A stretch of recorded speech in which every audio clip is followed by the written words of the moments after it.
Bonjour à tous, je suis Céline Baron, je suis sophrologue certifiée, psychopraticienne certifiée et coach en suppression des croyances limitantes installée sur Vichy depuis 6 ans et auparavant, vous le savez, j'étais sur la région parisienne depuis 1999, je suis à mon compte dans les techniques de communication relationnelle. Voilà. Donc j'ai reçu beaucoup de messages encore sur les vidéos que j'ai pu faire sur les personnes toxiques. C'est un sujet qui me tient à cœur parce que très jeune, j'ai été confrontée comme ça. J'ai été une enfant, une adolescente, disons, harcelée en classe de seconde et ça m'a énormément marqué. Ça a marqué d'ailleurs tout le reste de ma vie et de mon chemin de vie. Parce que je pense que si je n'avais pas été harcelée, je n'aurais pas choisi les voies que j'ai choisies, à savoir au début la communication, tout ce qui était artistique. Je n'aurais pas écrit de livres, je n'aurais pas chanté, je n'aurais pas fait d'album, je ne serais pas partie aux États-Unis et dans le monde entier pour essayer de m'accomplir. Je pense, si j'avais eu confiance en moi, si j'avais eu une valeur assez forte, une estime de moi suffisamment forte à cette époque, 15 ans, c'est l'âge où on se construit. Et quand on est complètement détruit par les autres, eh bien, on devient quelqu'un de différent. Et je pense à l'heure actuelle que vraiment, sans ces personnes-là, je n'aurais jamais accompli autant. À l'heure actuelle, j'ai 48 ans et ça fait une vingtaine d'années que j'ai une vie plutôt très paisible. Je m'estime extrêmement chanceuse à la fois dans mon métier, le choix de mon métier, ma clientèle, le parcours que j'ai pu avoir puisque j'ai fait dans ma vie tout ce que je souhaitais. Je voulais danser, j'ai dansé, je voulais écrire, j'ai écrit, je voulais chanter, j'ai fait des albums, je voulais voyager, j'ai pu voyager dans le monde entier, j'ai voulu une famille, j'ai eu ma famille. Voilà, tout est venu sans forcer les choses, simplement en faisant, sans me demander et en restant moi-même. Et c'est ce qu'on appelle la liberté et le libre arbitre. Et bien entendu, les personnes toxiques détestent la liberté de leurs victimes. Alors, je vous raconte une histoire très rapidement. Voilà, donc j'ai 15 ans et je viens de changer d'établissement scolaire. Et bon, à l'époque, je suis une fille, comme les filles des années 80, j'ai les cheveux très longs, je porte des jeans, des baskets, des t-shirts, des grands sweatshirts. Je ne suis pas particulièrement féminine, je suis une fille des années 80, euh, en classe de seconde. Et j'arrive dans un établissement un peu plus huppé. Je venais du public et ça se passait pas bien, donc mes parents me mettent dans un établissement privé. Ah, ça y est, ça marche, voilà. Privé sous contrat. Et là, les choses se passent mal parce que tout le monde se connaît, parce que voilà, les gens, il y a beaucoup de redoublants, ils arrivent en 4x4, etc., etc. Il y a beaucoup d'argent dans ce lycée. Et moi, je suis perçue bien qu'issue d'un milieu moyen, quoi. Euh, avec un papa ingénieur, une maman psychanalyste, et ben, je suis perçue vraiment comme la pauvre fille. Et je suis maltraitée directement. Et comme je suis gentille, moi je me laisse faire, je sais pas trop quoi dire. Puis je passe une année catastrophique jusqu'à ce jour du mois de mai où je le raconte dans mon livre Voyage en self-love, où c'est too much et je prends mes affaires et je me casse tout simplement, je pars. Je prends mes affaires et je me tire, comme on peut dire, et je passe devant la guérite de sécurité du lycée et puis on me dit tu n'as pas le droit, j'en ai rien à faire, je pars. Et je pars comme ça et en face de mon lycée il y a des grands champs à l'époque, maintenant c'est construit, à l'époque c'était à Noisy-le-Grand. Dans 93, à l'époque, c'était des friches. Et là, je traverse ces grandes friches. Maintenant, il n'y a plus que des immeubles. Hein, là, tout est construit. Et je pleure. Je pleure toutes les larmes de mon corps. Je ne sais plus ce que je vais faire. Je pense même à me supprimer. Et sincèrement, je souffre tellement. Ça a commencé en septembre. On est en mois de fin mai.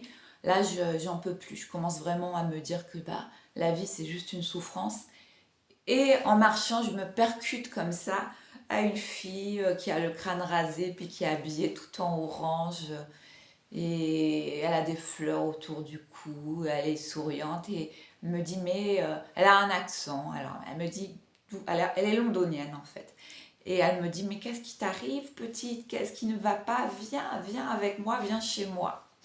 Donc là, il y a des petites maisons, encore des petits pavillons d'après-guerre. Et partout, il y a des gens qui tressent des bouquets de fleurs. Et Moi, je sors de l'enfer derrière, c'est-à-dire le lycée, j'arrive, c'est un genre de paradis. Alors moi, j'ignore, après on va me dire c'est une secte, etc. Mais tout ça, j'ignore. J'ai 15 ans, 15-16 ans, en seconde, je sais plus, 15-16 ans. Et je rentre, et là, j'ai une discussion avec cette jeune fille qui m'offre du thé masala, et on s'assoit, et il y a d'autres personnes qui viennent, qui m'offrent des fleurs, qui me mettent des couronnes de fleurs autour du cou, et c'est quelque chose, et là j'ai arrêté de pleurer parce que je suis presque subjuguée, c'est incroyable, c'est qui ces gens, c'est quoi, bon, et ça parle, voilà, d'autres langues un peu partout, ça parle pas beaucoup de français, et là j'explique. Et donc on m'explique, mais oui, tu es comme nous, tu es dans la non-violence, tu es quelqu'un, tu es une belle âme qui se situe dans la non-violence, mais être non-violente, ça ne veut pas dire ne pas recadrer, ça ne veut pas dire te faire écrabouiller. Et là, cette personne, avec ces mots, va m'expliquer plusieurs choses, avec son anglais un petit peu, son français un peu bancal, puisqu'elle est anglaise, et elle va me dire, en réalité, tu es en perte de contrôle. Et c'est à peu près ce que j'ai retenu. Tu es en perte de contrôle. Et donc, si tu reprends absolument ton contrôle et ta grande liberté, eh bien, ils cesseront de t'enquiquiner, de t'embêter. Ce harcèlement va cesser. En fait, tu es en perte de contrôle et la liberté, c'est vraiment leur menace, en fait, directe. Menace-les de ta liberté. Alors moi, pour moi, ce sont des grands mots hein, à l'époque.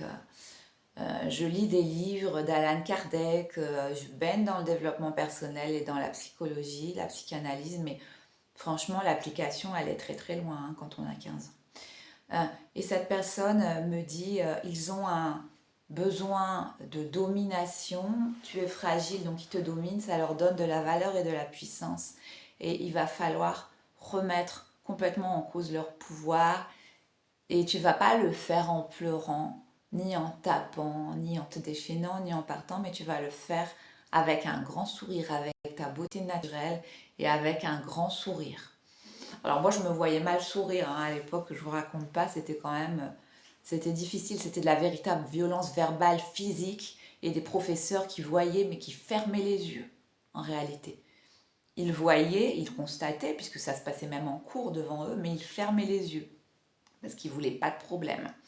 Ensuite, ces personnes-là, voilà ce qu'on m'a expliqué, c'est qu'elles avaient un besoin de valider constamment leur confiance en elles. Et pour beaucoup, c'était des redoublants, c'était des gens qui n'avaient pas beaucoup de confiance en leurs études, etc.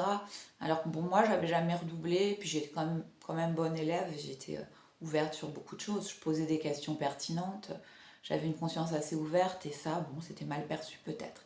Et donc, eh ben oui, les personnes toxiques et qui vous manipulent, elles ont ce besoin de validation. Elles ont besoin de valider leur estime de soi fragile. Elles rabaissent les autres pour regonfler leur ego. Et donc la liberté criante de la victime va remettre en question leur supériorité personnelle. Donc, vous voyez, en fait, c'est contradictoire parce que vous êtes harcelé.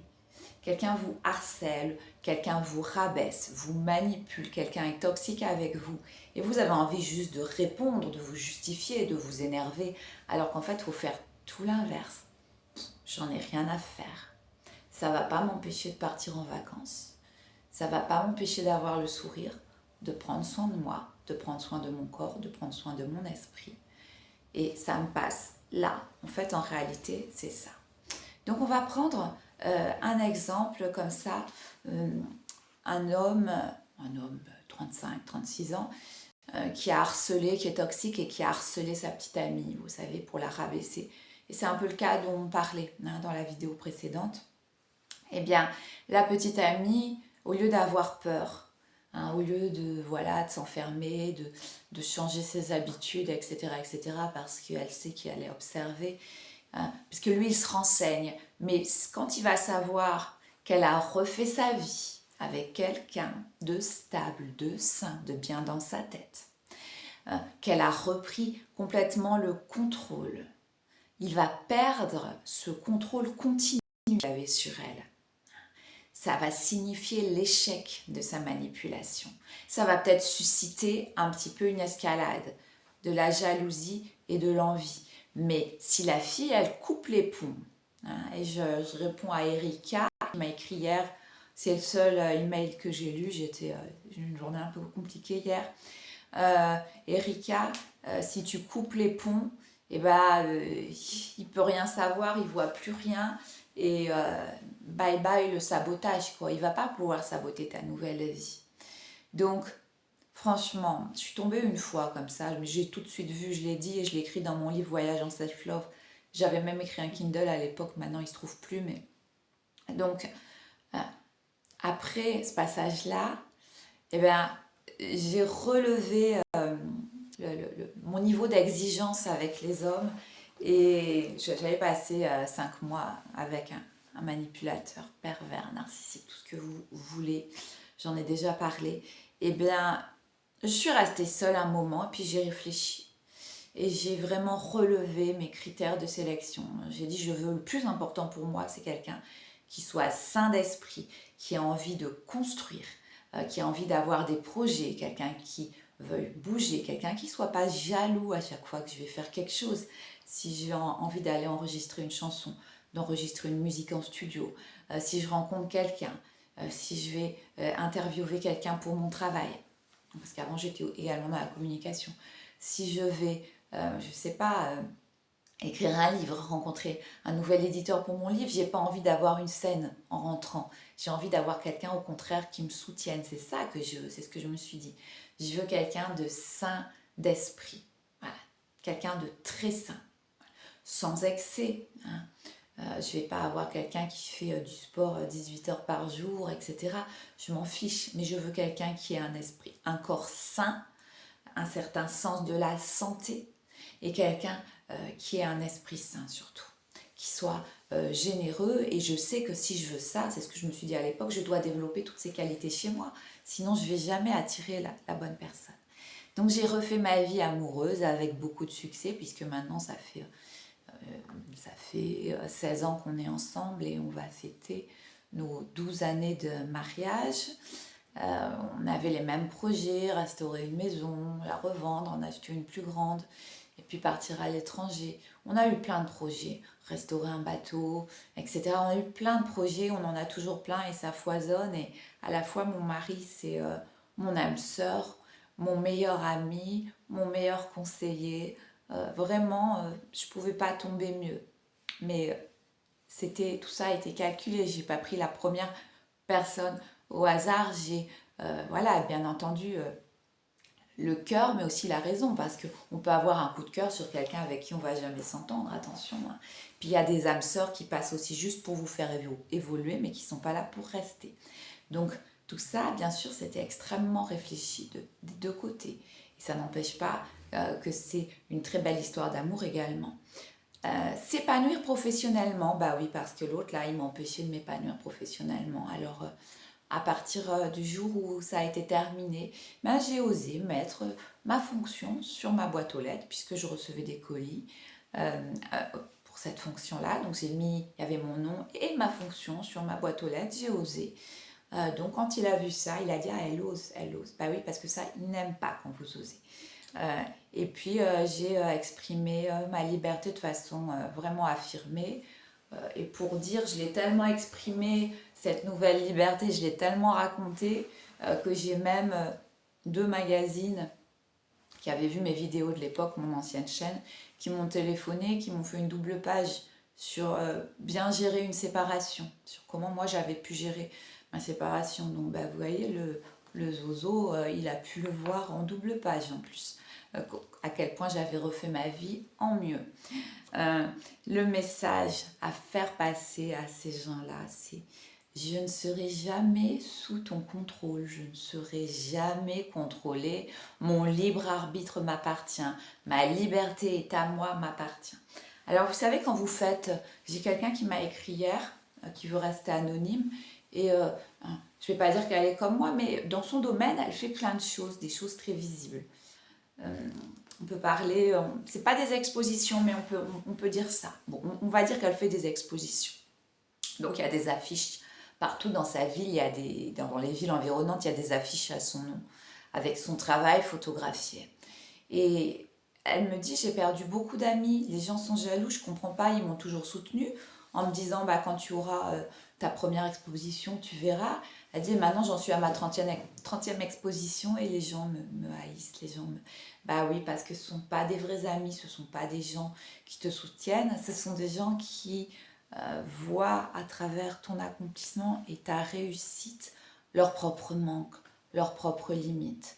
Mais c'est pas grave parce qu'il y a des gens qui sont faits pour faire certaines choses, des choses visibles, et il y en a d'autres qui sont faits pour faire des choses moins visibles. Et j'ai envie de dire que dans un spectacle, tu vois, quand tu vas voir un spectacle, je sais pas, tu vas à Broadway, tu as les gens qui sont sur scène et que tu vois, et puis tu as tous ceux qui sont en coulisses et qui travaillent dur, et pourtant qui sont tout aussi méritants que ceux qui sont sous les spotlights. Et ça, c'est important de garder cette notion. Tout le monde n'est pas fait pour faire, pour se montrer, pour exposer ce qu'il a fait, etc., etc. Certains le sont, mais si on a envie de le faire, on peut le faire. C'est ça qui est génial dans notre pays, c'est la liberté. On peut faire ça. Il y a des pays où les femmes, elles ne peuvent pas. Hein, si elles ont envie de faire de la photo et puis d'aller exposer, bah, elles n'ont pas le droit de le faire, elles n'ont même pas le droit de sortir. Donc nous, on a cette liberté immense. Mais par contre, si vous ne l'utilisez pas et que vous en voulez à ceux qui l'utilisent, là, ça pose un problème. Ben oui, pire que l'autre t'aliène ta propre liberté, ton libre arbitre, c'est te l'aliéner toi-même. Ça, c'est la pire des choses. Alors, moi, je sais pas, je vous donne suite à ces questions-là, quelques pistes, on va dire, sur ce que j'avais fait. Après, ben moi, j'avais complètement changé de look, en fait. J'avais l'envie. J'avais l'envie à ce moment-là de reprendre mon corps en main, de perdre un peu de poids, de me remettre au sport, de me remettre à la danse orientale. Et du coup, j'avais pu me faire plein de copines, c'était sympa. J'avais changé de look radicalement. Alors ça, ils détestent parce que perte de contrôle. Oh là là, t'étais avec une brune un peu, voilà, peut-être un peu forte. Et puis maintenant, la fille, elle est moins forte, elle est mincie, elle est blonde, elle a changé de look, c'est plus la même. Ouh, c'est perturbant pour eux ça. Après, tu le fais si t'as envie de le faire, si t'as pas envie, faut pas y aller. C'est vraiment, ça doit être un désir, un besoin personnel. Des nouveaux hobbies, de nouvelles passions, bah oui. Et ben moi j'en avais plein comme ça, j'écrivais des chansons, puis mon plus jeune âge, elles étaient dans des tiroirs, j'écrivais, je composais des musiques, je faisais du piano et de la harpe, et puis bah, un jour, bah, j'ai pris toutes mes partitions, puis je suis allée voir un arrangeur, et puis voilà, j'ai commencé à travailler avec lui, et puis à concrétiser tout ça. Puis je me suis remise également au modelage, voilà, à plein de choses, à la danse, tout ce que j'avais envie de faire. Prendre des décisions financières autonomes, bah oui, mais moi quand j'ai acheté mon premier appartement, bah j'ai pas demandé l'opinion de quiconque, de personne, à part de mon banquier bien sûr, ça j'avais pas trop le choix, mais voilà, c'était pas très cher, c'était petit, euh, et puis c'était un petit crédit, j'avais fait mon petit calcul, et j'en ai parlé à personne, et alors ça c'est pareil, les gens détestent être mis au pied du mur. Je me rappelle quand mon premier livre est sorti, il y a des gens qui l'ont su, pas par moi, pas par ma famille, mais qui l'ont su sur Internet ou dans une librairie. Et ben, ils n'étaient pas contents. Mais pourquoi? Parce qu'en fait, ça leur a ôté une part de contrôle sur moi. Quand vous faites les choses, vous mettez les gens au pied du mur. Vous savez si ce sont des décisions raisonnables, raisonnées. Il ne s'agit pas de faire n'importe quoi. Euh, S'ils sont pas contents, c'est quelque part, ça leur ôte une part de contrôle sur vous, en fait. Ce qu'ils aimaient, c'est avoir cette petite part de contrôle, leur petit grain de sel.